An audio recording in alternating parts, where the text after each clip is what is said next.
Your favorite radio station presents a holiday classic.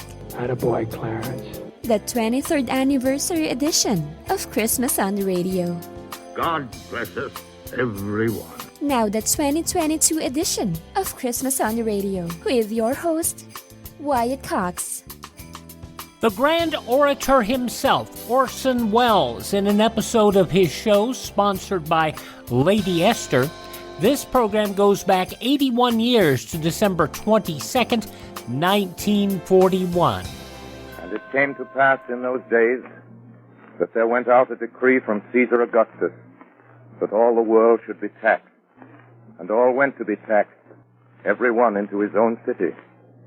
And Joseph also went up from Galilee, out of the city of Nazareth into Judea, unto the city of David, which is called Bethlehem, to be taxed with Mary, his espoused wife, being great with child. And so it was that while they were there, the days were accomplished that she should be delivered. And she brought forth her firstborn son, and wrapped him in swaddling clothes, and laid him in a manger, because there was no room for them in the inn. And there were in the same country shepherds abiding in the field, keeping watch over their flock by night. And lo, the angel of the Lord came upon them, and the glory of the Lord shone round about them, and they were sore afraid. And the angel said unto them, Fear not, for behold, I bring you good tidings of great joy, which shall be to all people. For unto you is born this day in the city of David a Savior, which is Christ the Lord. And this shall be a sign unto you. Ye shall find the babe wrapped in swaddling clothes, lying in a manger. And suddenly there was with the angel a multitude of the heavenly host, praising God and saying, Glory to God in the highest, and on earth peace, goodwill toward men.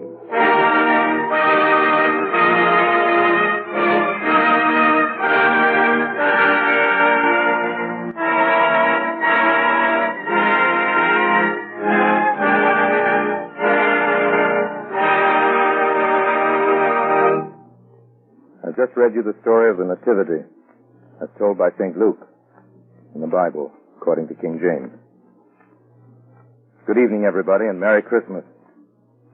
This is Orson Welles bringing you another radio show for Lady Esther, a Christmas show. God rest ye merry gentlemen, let nothing you dismay.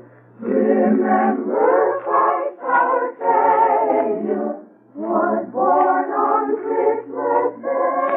Christmas is the time for warm spirits and high feelings. The season to hang a holly wreath on your door and set up a fir tree near your heart. The season when everyone's heart beats a little faster, including the postman. And at this time of year, for 10 cents worth of mistletoe, you can kiss anybody you want to. It's the only time of the year a lot of people ever sing a song. Good King Master of the South, on the feast of Stephen, when the snow lay round their mouths. Above all, it's the time for good things. For plum puddings and Santa Claus and Dunder and Blitzen and Tom and Jerry.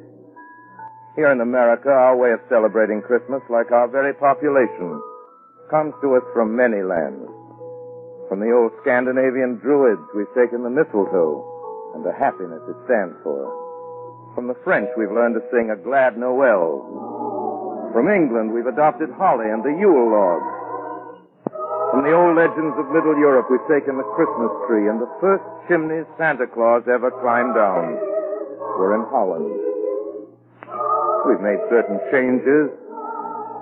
American children know, for instance, that wooden shoes won't stretch while stockings will. But the changes aren't the important thing. What doesn't change is what's important about Christmas. And on this Christmas 1941, that's a good thing to remember.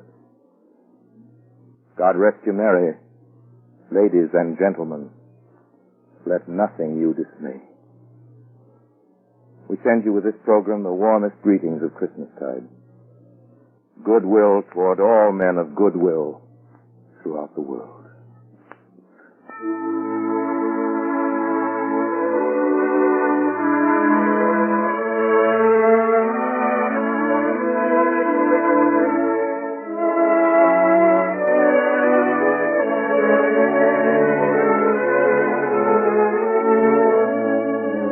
Our story tonight is an apostrophe to the spirit of giving. It's one of the first things my mother ever read to me. Your mother probably read it to you. It's called The Happy Prince. We'll do it for you in just a minute. All right, now here's the story of The Happy Prince.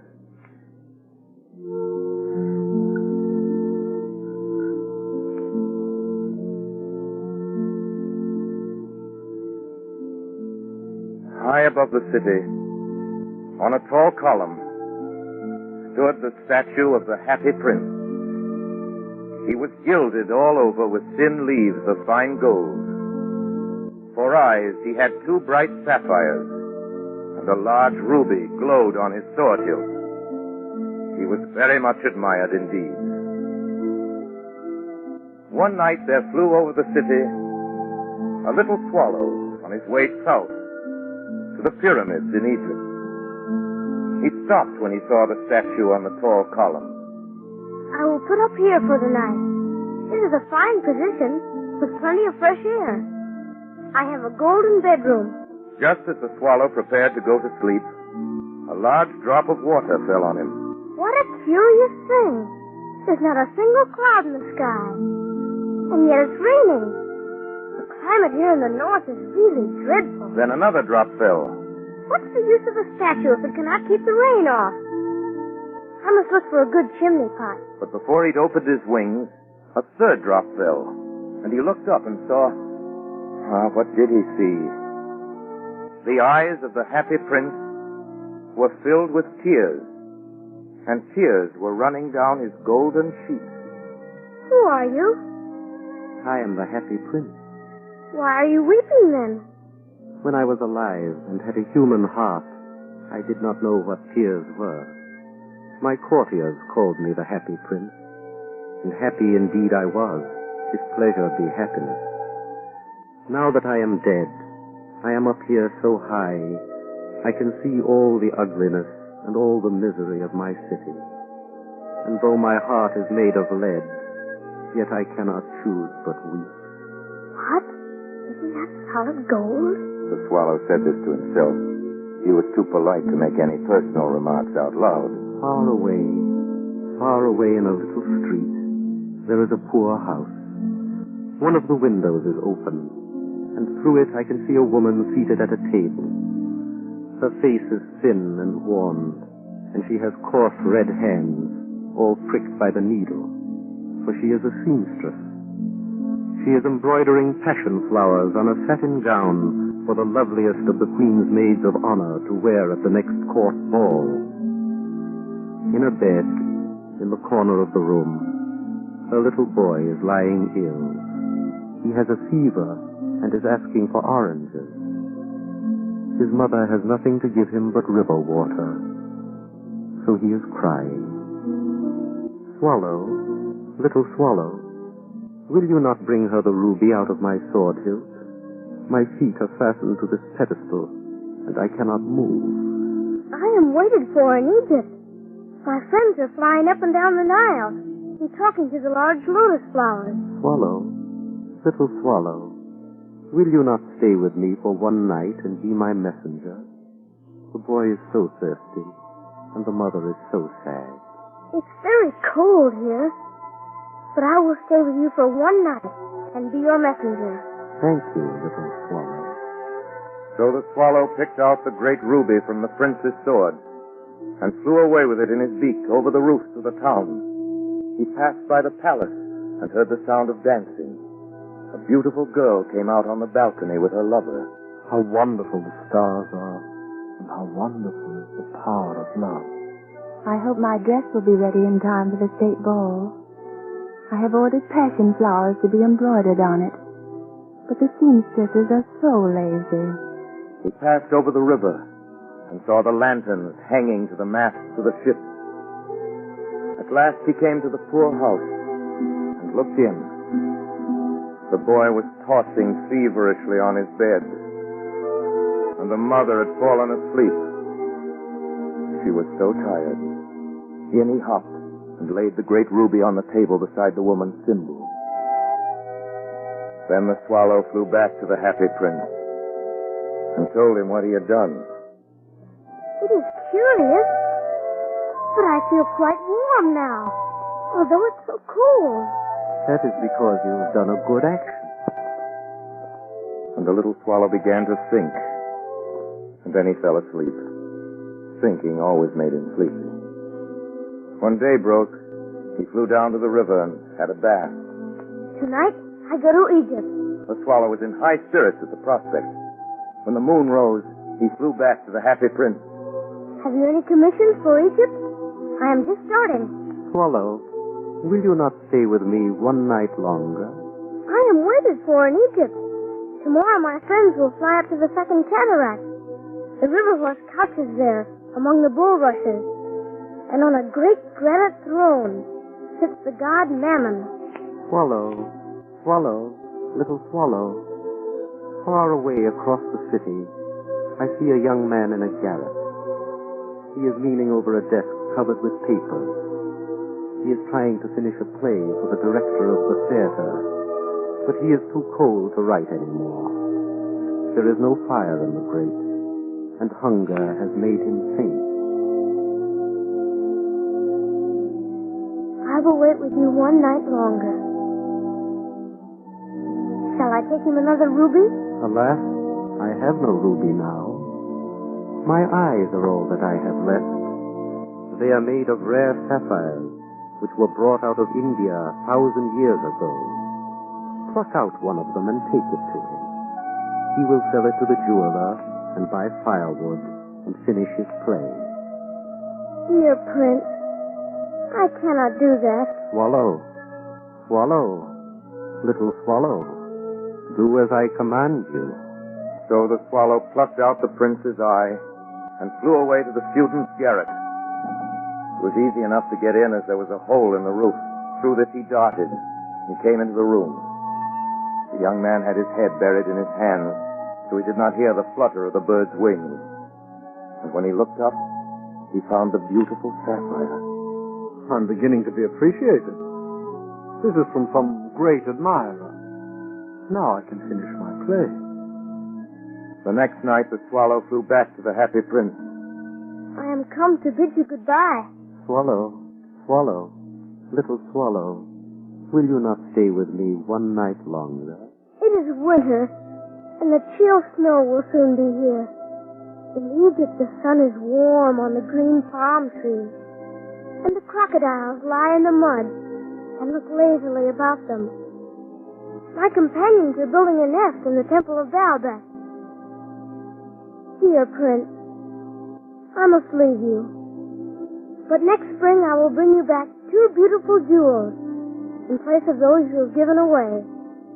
The ruby shall be redder than a red rose, and the sapphire shall be as blue as the great sea. In the square below, there stands a little match girl.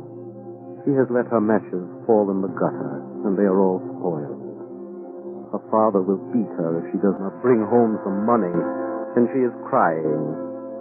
She has no shoes or stockings, and her little head is bare. Pluck out my other eye and give it to her, so her father will not beat her. I will stay with you one night longer, but I cannot pluck out your eye. You would be quite blind then. Swallow, swallow, little swallow, do as I command you. So he plucked out the prince's other eye and darted down with it. He swooped past the match girl and slipped the jewel into the palm of her hand. Then the swallow came back to the prince. You are blind now. so I will stay with you always. No, little swallow. You must go away to Egypt. I will stay with you always.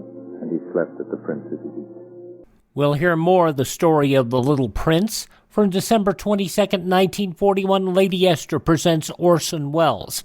You're listening to Christmas on the Radio. Brought to you in part by Medishare. So right now may be the perfect time for you to rethink how you pay for healthcare. And here's why. Not only is it open enrollment for a lot of people, it's also a time you can join Medishare and save even more than usual. And it's true, the typical family switching to Medishare saves $500 or more a month, which is obviously huge for a lot of people. But what's more, they like it. Medishare has double the customer satisfaction rate compared to health insurance. Double. There are 400,000 members. They've shared over $4 billion in medical bills, and it really is a great community, too. People encourage and pray for each other. And here's the thing. If you join Medishare Complete right now, they'll waive your new member fees, and you'll save an additional 10% off all of 2023. That's right. No fee to join, 10% off every month of next year, but it's a very limited time offer. You have to sign up before December 31st. Great savings, great health care. Find out more. Call now. 833-34-BIBLE. That's 833-34-BIBLE. 833-34-BIBLE. You're listening to Christmas on the Radio. Now more of Orson Welles and the Lady Esther program from 81 years ago, December 22nd, 1941. All the next day he sat on the prince's shoulder and told him stories of what he had seen in strange lands. He told him of the red ibises who stand in long rows on the banks of the Nile and catch goldfish in their beaks, of the Sphinx, who is as old as the world itself and lives in the desert and knows everything, of the king of the mountains of the moon, who worships a large crystal, of the great green snake that sleeps in a palm tree and has 20 priests to feed it with honey cakes, and of the pygmies who sail over a big lake on large flat leaves and are always at war with the butterflies. Dear little swallow, you tell me of marvelous things, but more marvelous than anything is the suffering of men and women. There is no mystery so great as misery. Fly over my city, little swallow, and tell me what you see there. So the swallow flew over the great city and saw the rich making merry in their beautiful houses, while the beggars were sitting at the gate. He flew into dark lanes and saw the white faces of starving children looking out listlessly at the black streets. Then he flew back and told the prince what he had seen. I am covered with fine gold. You must take it off, leaf by leaf, and give it to my poor. Leaf after leaf of the fine gold the swallow picked off, till the happy prince looked quite dull and gray. Leaf after leaf of the fine gold he brought to the poor, and the children's faces grew rosier, and they laughed and played games in the street. Then the snow came, and after the snow came the frost. The streets looked as if they were made of silver. They were so bright and glistening. Long icicles like crystal daggers hung down from the eaves of the houses. Everybody went about in furs, and the little boys wore scarlet caps and skated on the ice.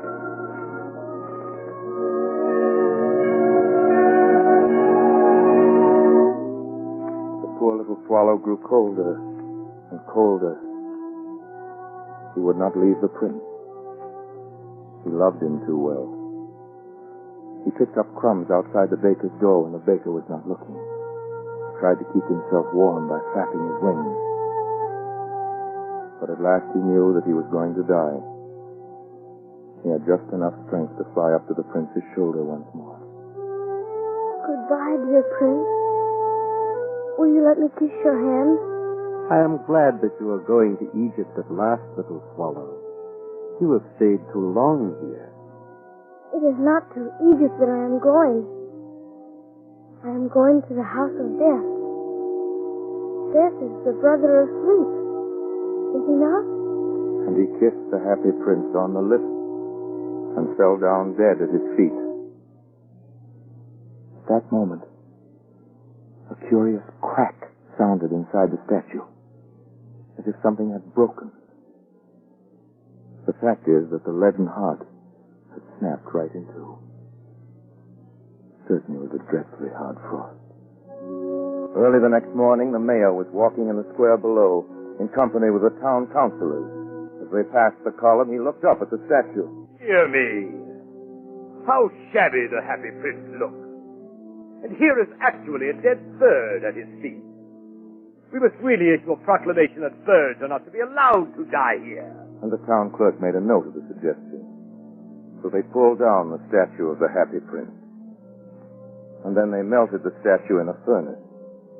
And the mayor held a meeting of the corporation to decide what was to be done with the metal. We must have another statue, of course. There shall be a statue of myself. Of myself? Of myself. Of myself? Said each of the town councilors, and they quarreled. When I last heard of them, they were quarreling still. What a strange thing. Said the overseer of the workmen at the foundry. This broken lead heart will not melt in the furnace. We must throw it away. So they threw it on a dust heap, where the dead swallow was also lying. Bring me the two most precious things in the city, said God to one of his angels. And the angel brought him the leaden heart and the dead bird. You have rightly chosen, said God. For in my garden of paradise, this little bird shall sing forevermore. And in my city of gold, the happy prince shall praise me.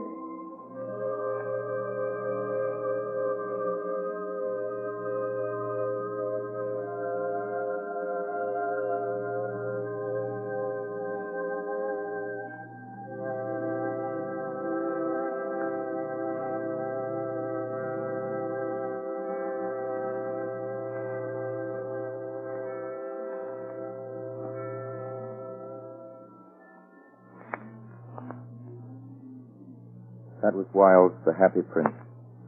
The music was by Bernard Herrmann. There's more to our Christmas show, but right here I'd like to tell you the good news about next week's program. Our store is a new one, and it's the best thing of its kind that's come our way this year. And our guest is Miss Rita Hayworth. Now about tonight. I continue my search for a really good quality copy of this program, and hopefully we'll try to bring it to you. But I think Orson Welles considers our very first World War II wartime Christmas on radio something special.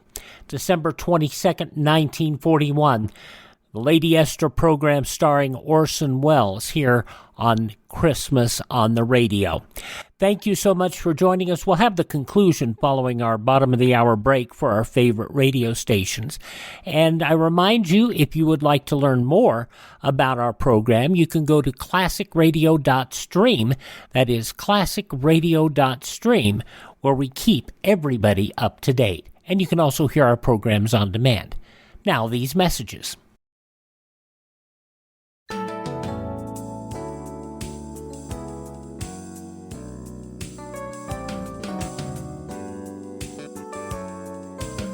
Christmas on the Radio continues, now with your host, Wyatt Cox. Now the conclusion of the Orson Welles Theater, the Lady Esther program, as it was originally broadcast December 22nd, 1941. I'm going to do something of G.K. Chesterton's. I stumbled on it the other day. It isn't new, but it isn't very well known either. It might have been written especially for tonight, especially for this Christmas. 1941.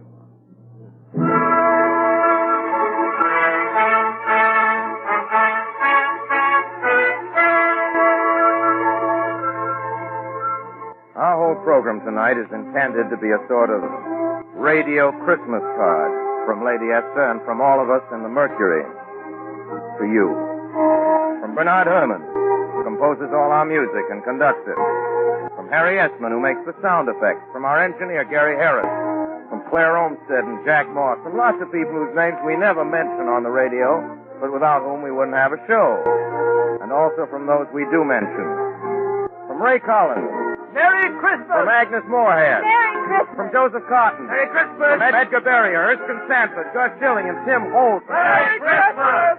And way out there in New York from Paul Stewart, Alice Frost, Betty Gard, Everett Sloan, Chubby Sherman, Eustace Wyatt, and George Coulouris. Merry Christmas! And from all the Mercury people in Chicago, and from the Robert Mitchell Boy Choir, and from the orchestra, and from everybody. Merry Christmas! And of course, really, no proper Christmas card is complete without a few gay rhymes. And of course, Joe's right. We want our greetings to be as hospitable as any host, inviting you in on Christmas morning. Come, bring with a noise, me merry, merry boys, the Christmas lawn to the firing. For my good Dame she bid you all be free, and drink to your heart's desire. We want our greeting to be as generous as the beggars. Christmas is coming, the geese are getting fat. Please to put a penny in the old man's hat. If you haven't got a penny, a halfpenny will do. If you haven't got a halfpenny, God bless you. We want our greeting to be as logical as the farmers. At Christmas, play and make good cheer. For Christmas comes but once a year. You know, those rhymes are really honest-to-goodness old English and American poesy.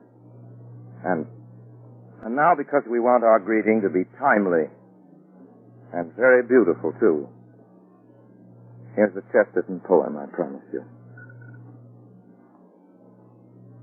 Passionate peace is in the sky, and in the snow is silver sealed.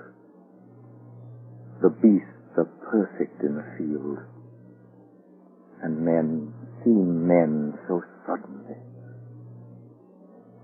But take 10 swords, and 10 times 10, and blow the bugle in praising men, for we are for all men under the sun, and they are against us, every one.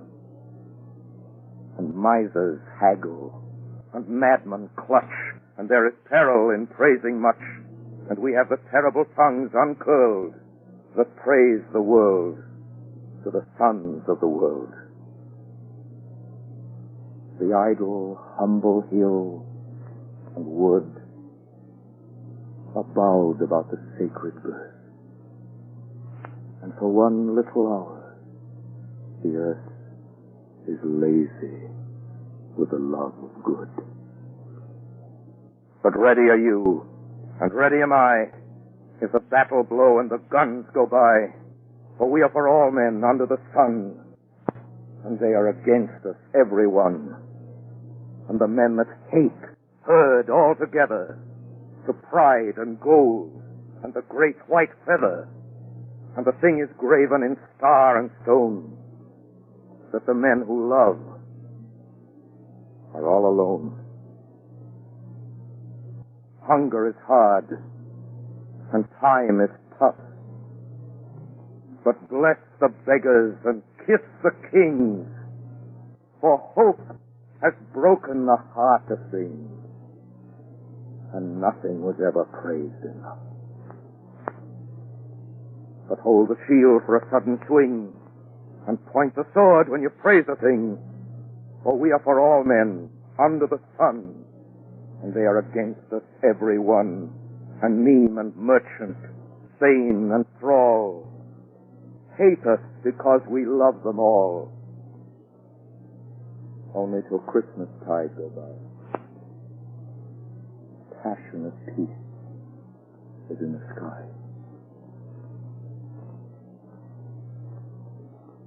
Good night now.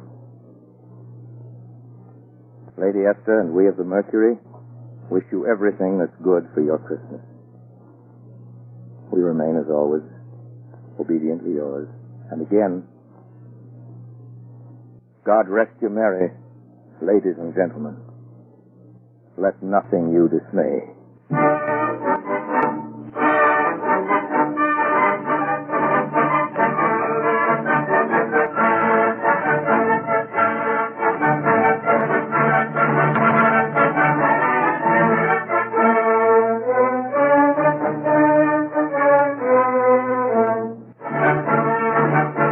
This is the Columbia Broadcasting System.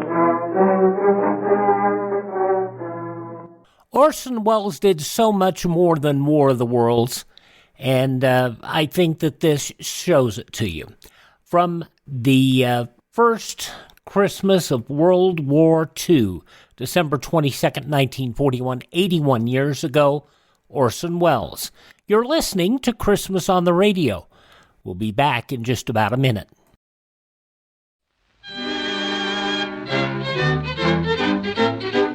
And here's the Cinnamon Bear. The oldest known children's Christmas serial in radio history, The Cinnamon Bear, featuring some of the most popular actors in radio history, including Elliot Lewis, Joseph Kearns, Verna Felton, Lou Merrill, Frank Nelson, Howard McNear, and child actress Barbara Jean Wong. 85 years later, this series of Judy and Jimmy traveling to Maybeland to recover their silver stars still fascinates youngsters of all ages. Now we're offering the entire 26-episode series of The Cinnamon Bear via download for a Buy Me a Coffee donation of $10 or more at classicradio.stream. Support Classic Radio Theater and have The Cinnamon Bear for your family to enjoy for years to come. Go to classicradio.stream and donate $10 or more, and I'll send you a link for immediate download. classicradio.stream.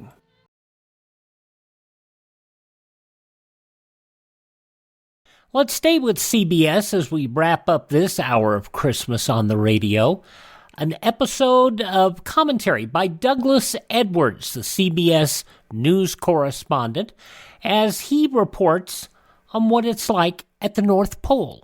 Santa Claus is a very special newsmaker, as I'm sure you all realize. Unlike most of the people we talk about on news programs, he's not listed in Who's Who, and the encyclopedia is content to describe him in just one line. Yet he has more friends than any man alive, and it must be admitted he's without rival in his field. That field, as any child knows, is the making and distribution of Christmas presents, his specialty being toys. CBS News sent this reporter up to the North Pole over a weekend to bring you a first-hand report on Santa Claus enterprises and to check a worrisome rumor we've been hearing here in the United States, a report again filtered down to this very network that the old gentleman was ill, victim of pressurized bewilderment, trying to select the perfect gift. The reporter was misinformed, the rumor completely unfounded. Santa Claus is immune to virus 1098 plus tax and all such man-made ills because he contains an extra king-sized amount of a powerful preventive known as the milk of human kindness. Another report credited to well-informed sources said Rudolph, the latter-day reindeer, was having battery trouble. He's the guide reindeer, as you know. Well, I'm here to tell you his nose still lights up like a searchlight, and Rudolph was particularly helpful in my recent assignment up there in Santa Land. So I hope this puts to rest those disturbing reports. Everything is normal at the North Pole, but despite the normalcy, perhaps because of it, it's still an interesting news story, one of the oldest on record, certainly one of the best. Consider the magnitude, the job Santa takes on each year. The Claus Toy Factory surpasses all known records for volume of production. And as for distribution, Santa's round-the-world trips on Christmas Eve and Christmas Day exceed even the speed of the space rockets. This year, the gears are well-oiled, and Santa's again a cinch to retain his record for traveling much faster than sound, a record he's held since long before there was such a thing as television, radio, airplanes, or rockets. From Rudolph and other sources, we've learned some interesting stories about Santa, which in part explain how that remarkable man started on his life's work. Like many people who spend their lives doing things for others, Santa doesn't like to talk about himself, so we were unable to verify all the details.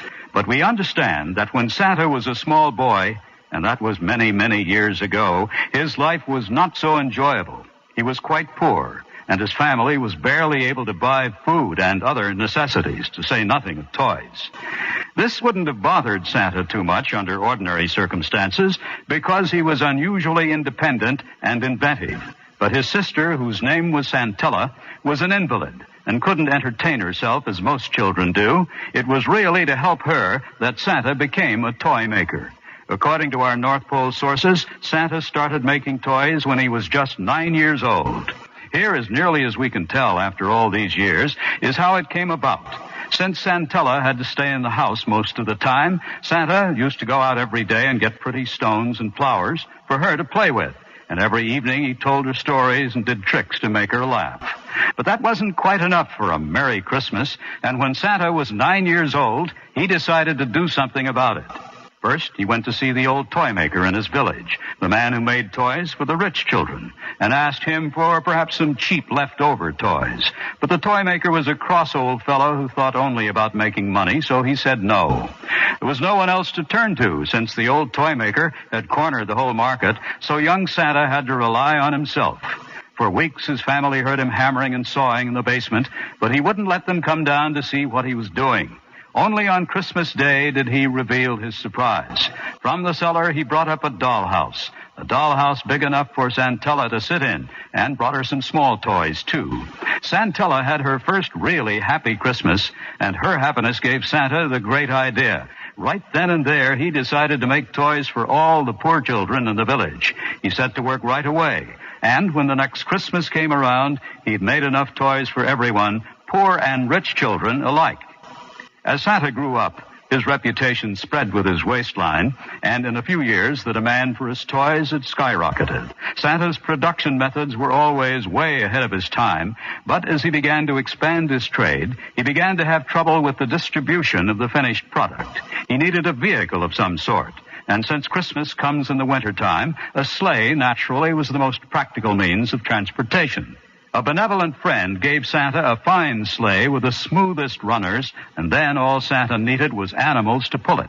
Because he couldn't make up his own mind, Santa asked some of his favorite children to help him choose the animals, and a few days later, Santa and the kids went out into the woods where, in those days, the animals ran wild. The children were frightened, as who wouldn't be, by the bears and the wolves, but they ran right over and petted the reindeer. And when Santa saw this, he hired 8 of the prettiest on the spot. Dasher, Dancer, Prancer, Vixen, Comet, Cupid, Donner, and Blitzen, they're called, as you know, and they've been with Santa ever since. In the last few years, Rudolph has been added to the team, but he's really an extra, used only in emergencies, especially those caused by bad weather. Santa views the fad in space travel with mixed emotions. He has only the kindest wishes for the astronauts and the cosmonauts, but sometimes he's tempted to give the Russians a taste of their own medicine by telling them it was he who invented space flight. We've been unable to verify reports that Santa sometimes switches to a camel in the hot countries such as Africa, but rumor has it that he was once seen crossing the Atlantic on a whale when all of his reindeer had overindulged on tundra herbs and all were ill. He's been known on occasion to try out a more modern means of transportation, such as the helicopter, but he hasn't any need for such gadgets because his reindeer are more agile than any mechanical invention. How Santa managed to train them to travel at such high speed and through the air is a trade secret. Santa, in fact, is known for his ingenuity, and he has many such trade secrets. Did you ever stop to wonder, for instance, how he manages to get back up the chimney? And for that matter, how such a portly gentleman manages to get down? Then there are those gift bags which seem to hold a limitless supply of packages. But unfortunately, these are matters which Santa just refuses to discuss for fear his scientific discoveries might fall into unscrupulous hands. And incidentally, in case you've wondered why he chose to live in such a cold climate, you have to admit the polar regions are in some ways ideal for business enterprise. For the most part, at the North Pole, Santa can work undisturbed, and it is one of the few areas of the world where, so far at least, he's been able to maintain his international status. But of course, that doesn't make Santa a man without a country. He's a citizen of every nation in the world and is loved by all. He was amused by a CBS News correspondent's report that Santa was no politician, international or otherwise, couldn't get himself elected to anything. Too fat, too old, too weird a dresser, uses reindeer instead of teamsters, never takes his wife on a trip. Further, said the correspondent, less than 5% of the people believed in Santa Claus, and most of them were 4 years old or younger. Wrong again, Charlie. Santa Claus gets elected every year by those kids by acclamation. Mrs. Claus has been known to complain that her husband works so hard she has trouble timing his dinner. But from the looks of him, Santa hasn't missed many meals in his adult life, and Mrs. Claus, like most good wives, shares his professional interests. Often she helps out in the toy factory, particularly during the Christmas rush, and she usually catalogs the mountains of mail Santa receives through the courtesy of the World Postal Departments. Santa's line of goods is determined largely by the requests he receives in letters, although he always carries standard items, dolls and trucks, and performing electrical marvels today's youngsters are asking for. However, it must be said that Santa's been a bit concerned about all the weapons of war, all the toy guns, tanks, planes, and rockets that have been leaping off TV screens of late right into toy stores all across America, and how he wishes that all such things remain only toys as long as people live. And he hopes someday children of all ages may outgrow them for good. Santa spends 11 months of the year manufacturing toys, but in December he starts making plans for deliveries. Contrary to popular belief, he doesn't do all the delivering of goods on Christmas Eve. To make the job a bit lighter, he brings his presents to the children of some nations on December 6th, the feast of St. Nicholas. That day happens to be Santa's birthday, and as often the case, in Europe, he was named after the saint on whose feast day he was born. Santa Claus, you see, is an abbreviation for St. Nicholas, and this may have had a good deal of influence on Santa because he naturally learned all about the saint, a very good man who had a special love for children. Since we all get a chance to see Santa at least once a year, it may seem somewhat redundant to describe him now, but it's interesting to note, I think, that he's made modifications in his clothing over the years. When Clement Moore met him on a certain night before Christmas many years ago, he was dressed in fur from his head to his toes. But unlike many men of distinction, his continuing success has made him less conservative, if anything, and now he usually wears a red flannel suit with ermine trimming to match his long white beard. Despite that white beard, Santa won't reveal his exact age. But we know he's nearly as old as Christmas, yet eternally young at heart. His boyish energy and constant good health astound most doctors. Staggering as his job is, no one has ever seen a worry line in Santa's forehead. Santa does a lot of laughing, and when he does, his eyes twinkle, dimples appear in his fat, rosy cheeks, and as one friend put it, his little round belly shakes like a bowl full of jelly. Santa's a hard worker, but with it all, he manages to have a lot of fun, and he looks as if he gets a great kick out of living. Santa's philosophy, of course, is one we've all been taught to follow, but which not all of us do. Santa gets his greatest happiness out of making others happy, and the more he gives, the jollier he becomes. In short, he embodies the whole spirit of Christmas and the joy of giving. Offhand, you'd think everyone would welcome a man who stands for such sentiments, but although Santa has more friends than any man alive, like any man in public life, he also has his enemies. These critics daren't go so far as to contradict Santa's creed. They use a more subtle type of propaganda, skepticism. Sources close to Santa say he usually refers these skeptics to the letter written by a friend, an editor of the New York Sun, to a little girl named Virginia. Perhaps you wondered why Santa does what he does, why he devotes his entire life without salary, without profit, to continuing this Christmas tradition. As one of his closest advisors told me, Santa has faith in the children of the world. He knows that young minds and hearts must be encouraged to believe and to have hope for the future. Children need, as man himself needs, faith that tomorrow can be brighter and happier. Yes, Santa works without salary. He asks nothing, but he has faith that by encouraging children to be good, they will perhaps retain some of this philosophy when they grow older. The children he'll visit this Christmas will no doubt understand how Santa keeps his faith. To those of us who have grown older, this faith can be reborn if we look into the clear, bright eyes of our own children. If we look on Christmas morning, we may see the one reward that Santa hopes for. If we look, we may see how Santa's simple technique of goodwill toward men can help to bring us the one thing for which we pray: peace on earth. This is Douglas Edwards, CBS News. Merry Christmas. From December 1946, Douglas Edwards.